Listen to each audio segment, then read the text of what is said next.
There's just some players that you don't provoke. Kyrie Irving is one of them. Let's watch the highlights and talk about what we saw today when Dallas took the lead 1-0 against Minnesota in Minnesota.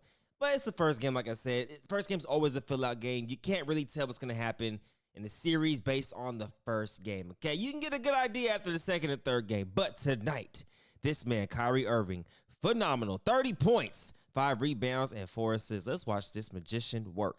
Now, the thing with Kyrie is, in the last series in OKC, in the first half, he was really reluctant in terms of being aggressive. He was getting everybody involved, playing more so on the defensive side, actually. But today, he came out guns blazing. I mean, his over-under on the parlay might have been 20.5. He might have had that already in the first half. You feel what I'm saying? I already knew when he had when he had those 13 points within the first like 12 to 13 minutes, I said, oh yeah, it's gonna be one of those nights, man.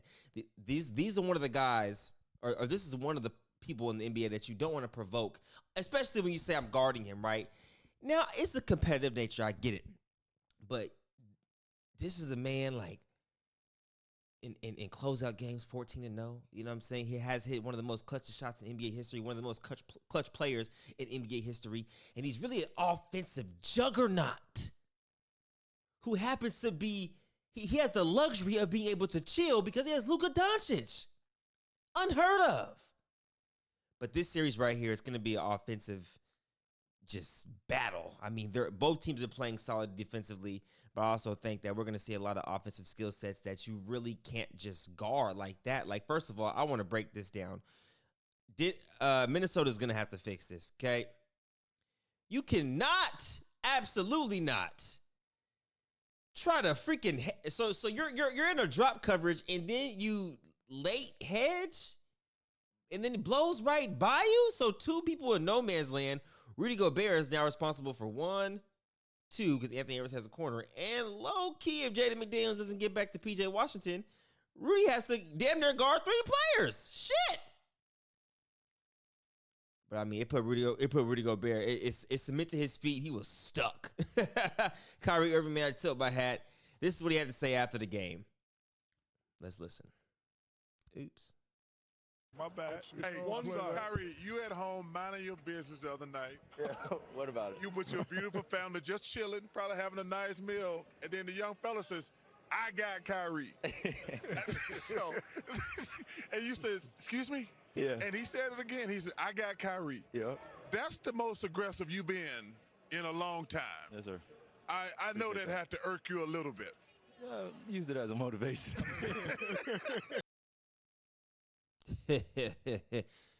Oh, wait.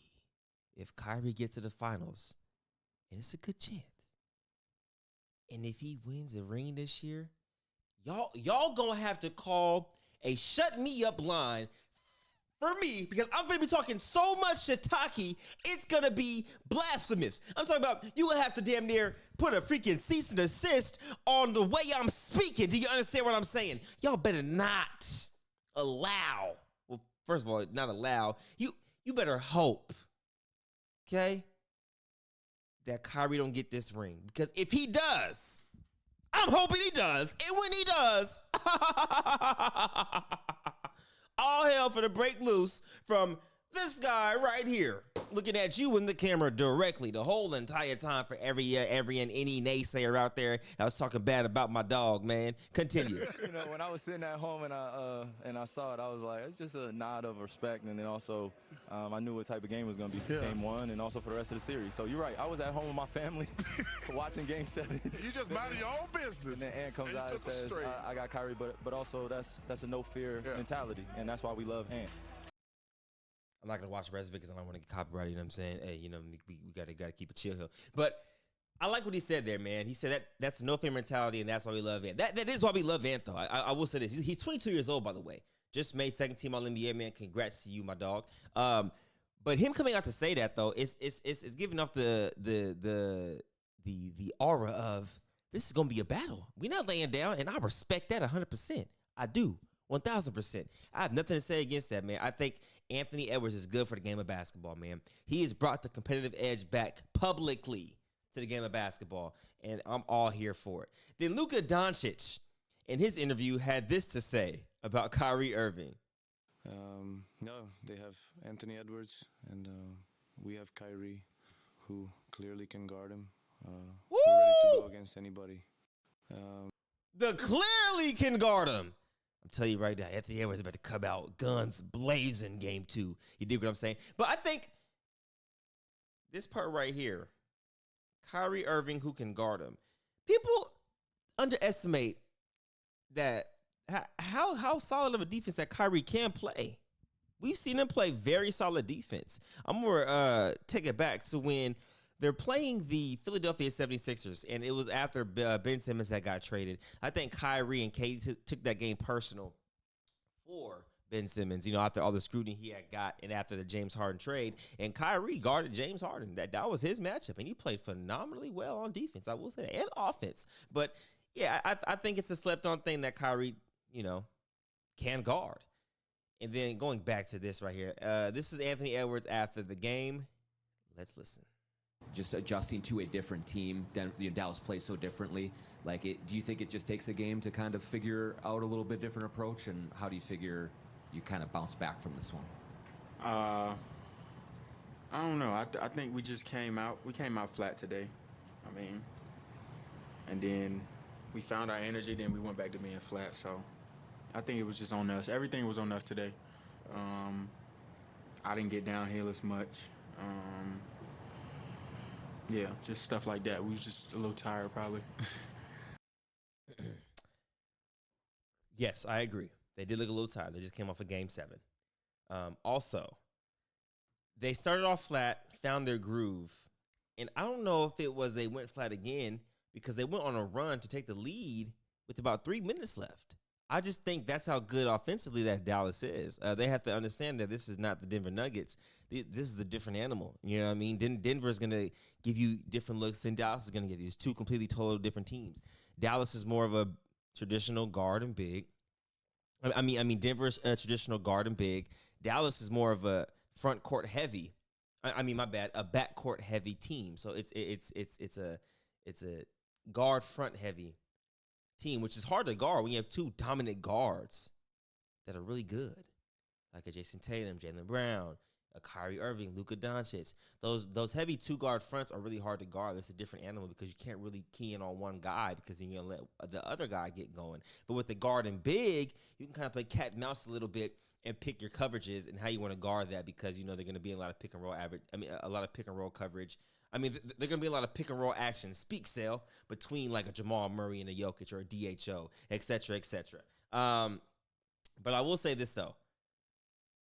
Game 2 is going to be a whole different game. I expect a different Minnesota Timberwolves. They're going to come out there and throw the punch first. They have to. They have no choice. But, yeah, I think this game wasn't more so of a Denver loss. I just think Dallas won it. I said Denver. Why am I saying Denver, damn it? I think this game is not much of a – it's not – I can't even speak right now. I'm cooked.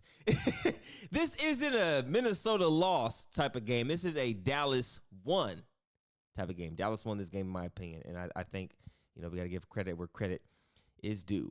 And then I want to look over this play right here with Luka Doncic right here. He is a sick human being, ladies and gentlemen, because this right here was freaking phenomenal, okay, for many reasons. First of all, lively with the offensive board. I love it. Luka rather not shoot the catch and shoot 3, but then shoot this. Killer. Some people in the NBA in history would rather shoot a contested jump shot than an open shot. And I'll say this. I'm not in the league, nowhere near it. I actually score better with the hand near my face than a wide open shot. I don't know why. I think when I'm super wide open, I might subconsciously think too much of the shot. But the moment I'm in motion and I'm moving and someone closes out, I get more comfortable. I can only imagine that's what a lot of NBA players feel sometimes as well. Sometimes, not all the times. You will love an open shot. I know NBA players love open shots. But some people are just this type of different, right? Let's watch that again. He literally waited for him to close back out on the step back and said, yeah, hold that. It's actually a good defense. Close out, try to run him off the line, step back. And he contested very well. Just Luka, that man in the fourth quarter today, Luka today in the fourth quarter. Anthony Edwards. I want to go ahead and say this, though, man. Let me go ahead and get back to this picture of him so you guys can see him on screen. It's not talked about enough how much of a defensive load that he does take on a night-in, night-out basis. I think today, coming off of Game 7 and then coming into today, which is a little bit too much. He was trying to guard Kyrie Irving every possession down the stretch, either him or Luka, guard him down the stretch, and then have to worry about being the guy offensively every single possession. That could take a toll on you, especially in the fourth quarter. I just think today was just a little bit too much on the plate. Not saying that he can't do that in Game 2.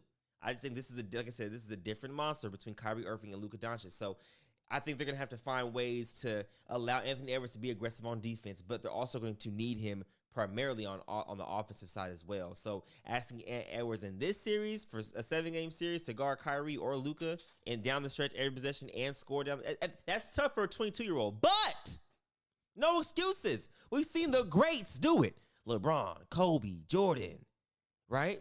So to be great, you got to do great things. I think Anthony Edwards is going to want to step up to the challenge and do that. So I do think in Game 2, he's going to do the exact same thing and down the stretch guard the best players, and then on offensively and on the offensive end, push the tempo and be the guy. I think he has it in him, man. He's a phenomenal talent. So I'm looking forward to Game 2. I really am looking forward to Game 2. Like the video if you haven't. That's my spill for the day. Denver Nugget. I keep saying Denver Nuggets.